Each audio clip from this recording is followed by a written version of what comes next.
जो भरा नहीं सद्भावों से, जो भरा नहीं सद्भावों से, जिसमें बहती रसधार नहीं, वह हृदय नहीं, वह पत्थर है जिसको गैरों से प्यार नहीं। मत कहो उसे हरगिज बीना जिसमें बसती झंकार नहीं, और वह मानव पहले मर चुका यहाँ जिसको पर का उपकार नहीं, जिसमें पर का उपकार नहीं। हम अपनी कहानी पढ़ रहे हैं।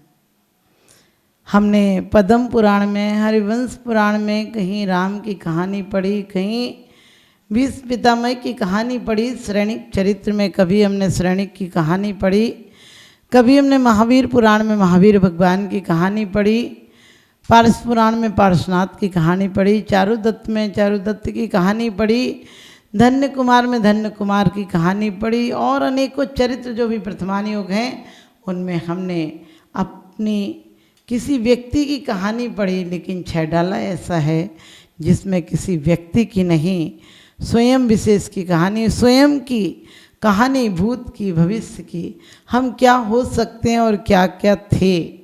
अपनी कहानी, अपने दुखों की कहानी, अपनी करुण कहानी है कि कभी कभी हम इस स्थावर पर्यायों में इतने कष्ट पाए जिनको कि कहने को करोड़ों जिब्याएँ नहीं कह सकते हैं। क्योंकि आपको पता, प्रतिकार की शक्ति हो तो आप प्रतिकार करते करते आपके अंदर उत्साह होता है, मरने या मारने की जज्बा होता है। लेकिन जब एक तरफा हो, आप मार नहीं सकते हैं, आपको कोई मार रहा हो तो क्या दुख होता है, शोक होता है, संताप होता है, और वो पराकाष्ठा पर होता है। कहते भी हैं कि निर्बल को कभी मत सताना, उसकी बहुत मजबूत हाय होती है, तुम्हें ले डूबेगी। इसी प्रकार से तिर्यंचों में भी कैसे कैसे दुख सहकर आचार्यों ने तो ये तक कह दिया कि दुखों का कारण कोई नहीं था। हम यहाँ मनुष्य गति में कोई दिक्कत हो जाए, हमें तो कहते फलाने ने हमारे साथ ऐसा किया, धोखा किया, बेईमानी की, गिरा दिया, रुकावट ला दी। लेकिन आचार्य कहते तुम्हारे कर्म थे जो तुमने किए हैं, हमने छल कपट किया तो तिर्यंच गति पाई, भेदभाव किया, छल कपट किया, अभिमान स्वाभिमान के चक्कर में अभिमान को पोषण किया, उसके कारण हमें ऐसी दुर्गतियों में एक दो दिन नहीं, सागरों पर्यंत अनंत काल तक ऐसे दुख सहने पड़े। एक इंद्रिय के दुख सहे, और कभी कभी निर्बल हुआ तो बलवानों के द्वारा खाया गया। और कहते कभी कभी ऐसे दुख भी सहे हैं जो कि अपनी मौत भी तुरंत हो जाती थी, पैदा होते ही मर जाते थे, किसी का ख्याल तक भी नहीं आता था कि हम मर भी गए, किसी को ख्याल नहीं आता था कि हम मर गए हैं। कहते कफन भी यदि मिल सके तो धन्य होगा। तो कफन भी हर लोगों को नहीं मिलता है। अभी कोरोना में कितने लोगों को कफन नहीं मिला। अपनों की जो लोग दाद देते थे, अपने पर अभिमान करते थे, उनको देखा आपने। कोरोना ने अपने और वेद विज्ञान करके दिखा दिया कि अपने भी तुम्हारे काम नहीं आ सकते। एक बीमारी ने सारा धर्म कर्म से रोक लगा दी, सारे प्यार मोहब्बत के रिश्ते तोड़ दिए, क्योंकि उसने बता दिया कि तुम्हारा दुनिया में कोई नहीं है, तुम अकेले आए हो, अकेले जाओगे, घर वाले अस्पताल तक तुम्हें भर्ती कर देंगे, उसके बाद तड़पना तुम्हें पड़ेगा। इसी प्रकार से हमारी अपनी कहानी है। यदि हमने जिनवाणी की बात मानी होती तो मैं रोना नहीं पड़ता। न मानी जिनवाणी की बतियाँ, रोए रोए भींग गई अखियाँ, न मानी जिनवाणी की बतियाँ। आज तक हमने जिनवाणी के शब्दों को हृदयंगत किया होता, हृदयंगम किया होता, तो वास्तव में आज हमारा इतिहास अलग होता। आज हम दुर्गतियों में नहीं होते, आज हम सदगति में होते, शिव गति में होते, शिव स्थान में होते, शाश्वत सुख को पाते। लेकिन हमने ऐसा नहीं किया है। हमारा झूठा अभिमान है कि हम कुछ करते हैं। एक बुढ़िया के पास एक मुर्गा था और वो सबसे कहती थी मेरा मुर्गा है तो सवेरा होता है, मेरा मुर्गा जिस दिन चला जाएगा उस दिन रात ही रहेगी, क्योंकि यही तो बोलता है सुबह सुबह तब सुबह होती है। अब लोग परेशान आ गए। एक दिन किसी बुद्धिमान ने कह दिया, क्योंकि वो जानता था मुर्गा से सवेरा नहीं होता, सवेरा होना हो तो मुर्गा बोलता है। उसने भी कह दिया तू ले जा, ज़्यादा चिल्लाती है, रोज़ रोज़ सुबह सुबह दिमाग खराब करती है, तू ले जा, होगा कि नहीं देख लूँगा। वो कहने लगी तुम लोग अंधेरे में मरोगे, मैं तो ले जाती हूँ लेकिन तुम लोग मरोगे अंधेरे में। और कहते हैं वो चली गई। जाने के बाद उसे तो बड़ा अभिमान था कि मेरा मुर्गा नहीं होगा तो सवेरा नहीं होगा, और यहाँ तो रोज़ की तरह सवेरा हुआ अच्छे से। और वो दूसरे गांव में गई, वहाँ कहने लगी कि आज आई हूँ तो तुम्हारे यहाँ भी सवेरा हुआ है, मेरा मुर्गा आया है। तो उस गांव में तो देखो अंधेरा होगा, लेकिन आपको पता होगा कोई अंधेरा किसी के जाने नहीं जाने से होता है। आप भी कभी कभी धर्म की बात कहो तो आप क्या कहते हैं, समय नहीं मिलता है। समय तुम्हें जिंदगी भर नहीं मिलता है, लेकिन जब समय आएगा तुम्हारा जाने का समय आएगा तो तुम्हें एक समय भी नहीं दे पाएगा। तुम एक एक समय के लिए, एक एक सांसों के लिए तड़प जाओगे। और आचार्य कहते यदि तुमने धर्म की बात नहीं मानी तो सैनी होकर भी असैनी हो, क्योंकि सैनी किसे कहते हैं, जिसमें धर्म कर्म समझने की शक्ति हो, जिसमें हे उपादेय की शक्ति हो, जो शिक्षाओं को ग्रहण करता हो, आत्मसात करता हो, उसे कहा है संगी। लेकिन हमने संगी होकर भी असंगी जैसे काम किए, बिना मन के काम किए, बिना बुद्धि के काम किए। इतनी मेहनत करते हैं, किस लिए करते हो, करने के बाद भी तो खाली हाथ जाते हो। तो दौलत राम जी कहते हैं कबहू आप भयो बलगे, सबलन कर खायो अति दीन, छेदन भेदन भूख प्यास, भार बगे नहीं मुआ तपुत्रास, बदबंदन आदि की दुख घने, कोटि जीविते जात न बने। हम सिर्फ ये पढ़ लेते हैं कबहू आप भयो बलहीन। बलहीन होता है तो बलवान लोग तुम्हें मार मार के खा लेते हैं। कहना आसान है, सोचो मैं पैर में चोट लगती है तो हम तड़प जाते हैं। और जब चींटी मकोड़े तिरुला आदि जैसों को आप क्या करते हैं, ऊपर से फेंक देते हैं, 3 मंजिल से फेंक देते हैं, पानी में डाल देते हैं, बहा देते हैं, कितनी तकलीफ से वो मरते हैं। आपने तो कह दिया चिट्ठी फेंक दी, नीचे देखो चल रही है, वो अपाहिज हो गई, लूली लंगड़ी हो गई, उसको सच पूछो चलने में दिक्कत हो रही है। आपको होगी तब कैसा होगा, आपको जरा सी चोट लगती है तो पलस्तर बंधवाने चले जाते हो, उन्हें कौन पलस्तर बांधेगा। और आचार्य कहते हैं कबहू आप भयो बलहीन। बलहीन हुआ तो आपने देखा होगा मक्खी कहीं बैठी हो, मकड़ी आकर कैसे पकड़ लेती है।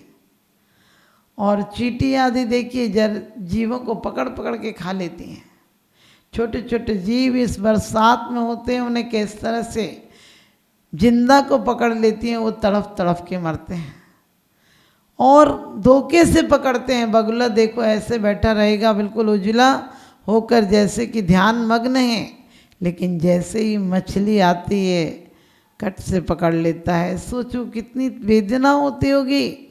आज हमें मौत की सोच कर रूह कांप जाती है, उन बेचारे जानवरों का क्या होता होगा। लेकिन ये पर्याय हमारी और आपकी हैं, किसी और की नहीं है। और बिल्ली देखो चूहे को कितना प्रयास करता है, भाग भी जाएगा, फिसल जाएगा, लेकिन फिर भी वो पकड़ लेगी। और देखो उद्देश्य में अंतर होता है। बिल्ली उसी मुख से चूहे को पकड़ती है तो बचने नहीं देती है, और उसी मुख से अपने बच्चे को पकड़ती है तो मरने नहीं देती है। क्योंकि दुनिया का कोई पता नहीं कब कौन बाघ देखो धोखे से पकड़ता है। और इसी प्रकार से सारे जानवर एक दूसरे की जान के प्यासे होते हैं। अधिकांश जीव दुनिया में एक दूसरे को मार कर खाते हैं, और ऐसी पर्याय हमने खुद भी प्राप्त किए हैं। और तो लोग व्यापार के लिए कितना बोझा लाद देते हैं, उन्हें अपनी पहचान बनाने के लिए कान काट देते हैं, और उन्हें पहचान बनाने के लिए निशान जला देते हैं। आपने देखा तपता हुआ लोहा एकदम आग में गर्म करके उनकी धुआं तक निकलता है, और उन्हें निशान बनाने के लिए एक जगह नहीं 4-4 जगह दाग देते हो।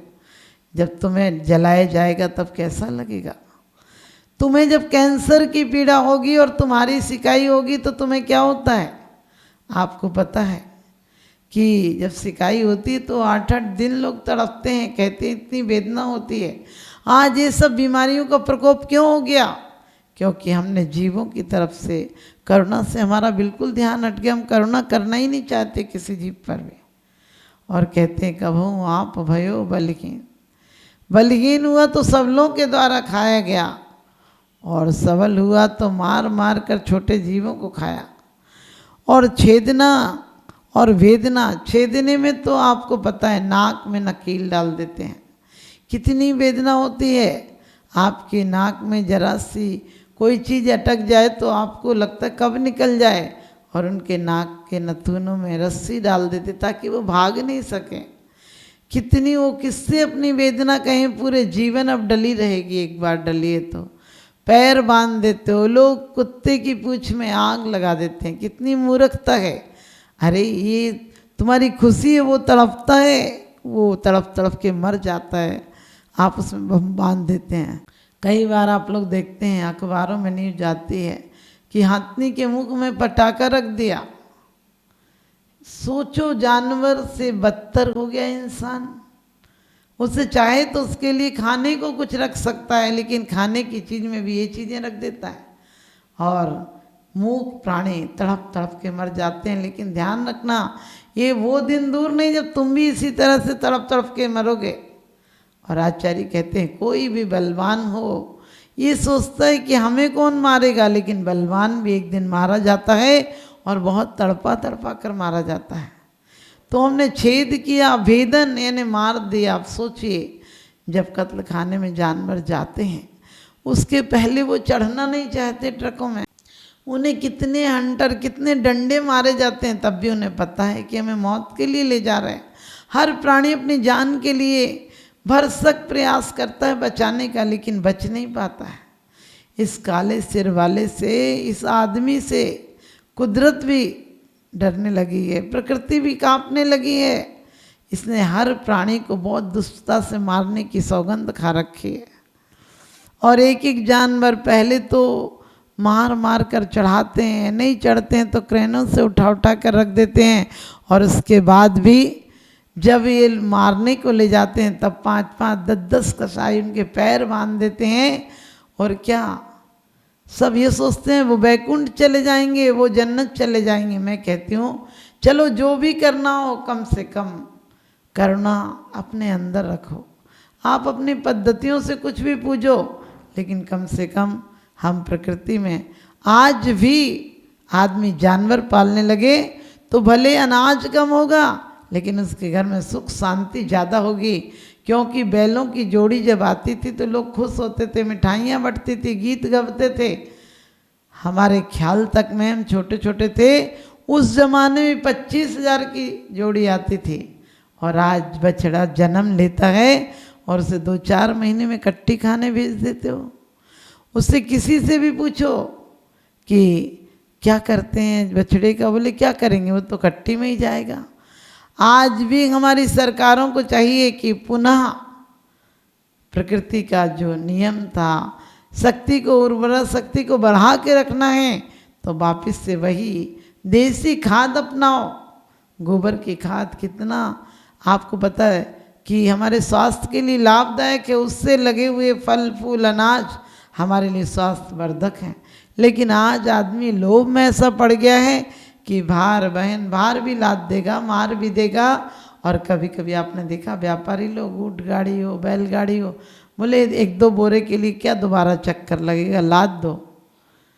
कभी कभी गजरत तक में इतने लोग बैठ जाते हैं हाथी पर, विचार नहीं करते वो भी जीव है, चल नहीं पा रहा है तो उसे अंकुश लगाया जाता है, पीछे से मारा जाता है। कभी कभी जो खेत खलियान जाते हैं किसानों के बच्चे, वो चल रहे हैं, भैंसा बैल चल रहा है, तब भी उसे मारते जा रहे हैं। उन्हें मज़ा आ रहा है, दौड़ाते दौड़ाते हैं, हाँफते रहता है, मुंह से उसके फंसू कर गिरता रहता है। सोचो तुम्हें कोई दौड़ा दौड़ा कर मारेगा तो कैसा लगेगा। और कहते भार बहन हिम आतप त्रास, आपके लिए सर्दी लगेगी तो आप क्या करते हैं, हीटर लगा लेंगे, और कई साधन आपके पास है, अंगीठी आदि जला लेंगे। यदि आपको गर्मी लगेगी तो आप एसी चला लेंगे। लेकिन बेचारे जानवरों पे तो वस्त्र तक नहीं है। कोई बिरले पुण्य करके आए थे जिन्होंने, और मायाचारी के प्रभाव से त्रियंच में आ गए। उन्हें इतनी केयर है, उनकी इतनी केयर है कि आदमी बाप को सड़क पर निकाल देगा, कुत्ते को घर में रख लेता है। आज सड़क वाले घर में आ गए और घर वाले सड़क पर चले गए। कुत्ते को इतना प्यार करता है कि आदमी भी कुत्ते जैसा हो गया। अपने बच्चों के लिए नौकर लगवा लिए, कुत्ते को खुद पालता है। कुत्ते जैसी आदत पड़ गई आदमी की भी, जाति विरोधी हो गया। एक बार एक कुत्ता मथुरा से दिल्ली के लिए आया। लोगों ने कहा कि हमारे यहाँ का कुत्ता आ रहा है, उसका अच्छा सम्मान करना। दिल्ली वाले कुत्तों ने पूछा कि कितने दिनों में आ जाएगा। उनने कहा करीब 2 महीना लग जाएंगे, और जल्दी से जल्दी होगा तो आपको खबर मिल जाएगी, 1 महीने पहुँच जाएगा। लेकिन वो कुत्ता तो 8 दिन में पहुँच गया। वो कुत्ता 8 दिन में जब पहुँच गया दिल्ली, लेकिन पहुँचा तो बहुत हाँफ रहा था, बहुत ज़्यादा हाँफ रहा था, बहुत घबराया हुआ था। और दिल्ली पहुँचते पहुँचते थक कर गिर गया, और उसने कुछ ना खाया ना पिया। लोगों ने पीछे कुत्तों को कहा कि भाई आपने तो कहा था कि 2 महीने नहीं तो 1 महीने में आएगा, ये तो 8 दिन में आ गया। बोले उसी से पूछो इतने जल्दी कैसे आ गया। जब उस कुत्ते से पूछा तो उसने लड़खड़ाती जवान से कहा कि हमारे जाति विरोधियों का, हमारे जाति भाइयों की कृपा रही, उनका इतना विरोध रहा, किसी गांव में हमें घुसने ही नहीं दिया, खाने नहीं दिया, रहने नहीं दिया, भगा भगा के उन लोगों ने दौड़ दौड़ के भगाया। और हम तो भागते भागते इतने थक गए। इतने कहते कहते कुत्ते की जीवन लीला समाप्त हो गई। हमारी और आपकी भी ऐसी हालत है। आदमी गांव से शहर से महानगर में, महानगर से विदेश में भागते ही रहता है, भागते ही रहता है। घर वाले उसे कभी रुकने नहीं देते हैं। माँ कहती आगे जा, पढ़ाई कर, पत्नी कहती कोई अच्छा बिजनेस करो, बच्चे कहते पिताजी और कोई काम कर लो, प्राइवेट जॉब कर लो, साइड काम कर लो। और पता चलता है काम करते करते आराम का दिन नहीं मिलता और जीवन समाप्त हो जाता है। दौड़ते दौड़ते अपनी आखिरी सांसों तक दौड़ता है, और क्या कमा कर ले जाता है। ऐसे ध्यान रखना। बद बंधन आदि का आपने भी बहुत दुख सहे हैं। एक एक व्यक्ति के 5-5 ऑपरेशन होते हैं। कभी सोचा ऑपरेशन होते हैं, फ्रैक्चर हो जाते हैं, इतनी तकलीफ़ें होती हैं। ये किसका परिणाम है? ये मूक प्राणियों को दुख देने का परिणाम है। और अभी तो सिर्फ इतना ही, टेलर गए, पिक्चर तो भी बाकी है। पिक्चर तो नरक में जाकर भोगोगे, तब तुम्हें याद आएगी कि तुमने अपने जिह्वा इंद्री के लिए बच्चों को जन्म नहीं लेने दिया, उसके पहले मार दिया। आप अंडा दिखाते क्या, उसमें चूजे भी निकलते हैं, लेकिन आप अंडे ही खा लेंगे तो चूजे कहाँ से आएंगे। और आज तो मशीनीकरण के युग में जगह जगह पशुपालन लिखा होता है। वो पशु पालने के लिए या काटने के लिए? जगह जगह लिखा होता है कि मत्स्य पालन उद्योग और मुर्गी पालन उद्योग। और आपको पता है वो सब किसके लिए होते हैं? कितनी त्रास दी जाती है। एक स्वाभाविक मुर्गी अपने अंडे को बड़ा करती थी और ऊर्जा देती थी। आज इतना टेम्परेचर रहता है, बेचारे तड़प तड़प कर जीते हैं। उनको बहुत ज़्यादा गर्मी उस्मान में रखा जाता है, और उसके कारण उनकी ज़िंदगी जन्म के पहले से तबाह हो जाती है। सिर्फ आदमी की अर्थव्यवस्था के लिए, अर्थ के लिए उसने परमार्थ को व्यर्थ कर दिया, अर्थ के लिए उसने जीवन को व्यर्थ कर दिया है, और अर्थ के कारण अनर्थ करने पर उतारू है। और आचार्य कहते हैं अधिकांश समय हमारा और आपका तिर्यंच गति में निकला है।